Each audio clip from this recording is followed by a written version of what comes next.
أعوذ بالله من الشيطان الرجيم بسم الله الرحمن الرحيم আমি অ্যাডভোকেট মোহাম্মদ আলী হকতার পক্ষ থেকে আপনাদের সকলকে প্রীতি শুভেচ্ছা এবং ভালোবাসা জানাচ্ছি। বন্ধুগণ, আজকে বাংলাদেশের এক কৃতিজন্মা মহাপুরুষ, স্বাধীনতার ঘোষক, যিনি বহুদলীয় গণতন্ত্রের প্রবর্তক, সাধারণ মানুষের প্রাণের চেয়ে প্রিয়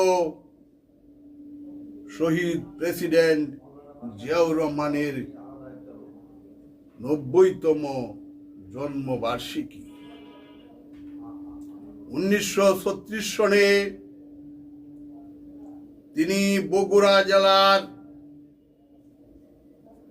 গাবতলী থানার বাগবাড়ি গ্রামে জন্মগ্রহণ করেন। তাহার পিতার নাম রসায়নবিদ ছিলেন তিনি। তার নাম ছিল মনসুর আহমেদ এবং মাতা জাহানারা খাতুন।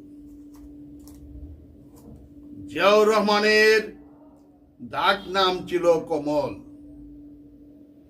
কে জানতো গাবতলীর এই শিশু একদিন বাংলাদেশের ইতিহাসে একটি উজ্জ্বল নক্ষত্রের মতো বিরাজ করবে।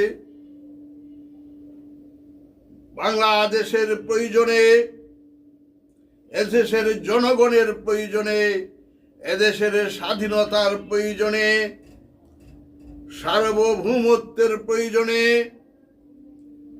যখনই প্রয়োজন পড়েছে তখনই এই গণজন্মা মহাপুরুষ শহীদ প্রেসিডেন্ট জিয়াউর রহমান জাতির পাশে এসে দাঁড়িয়েছেন।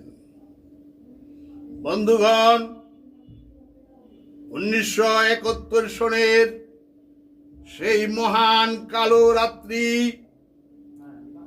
২৫শে মার্চ পাক বর্বর বাহিনীর আক্রমণের ফলে আওয়ামী লীগের নেতারা যখন দিশেহারা, কে কোথায় পালাবে তার চিন্তা করছিল,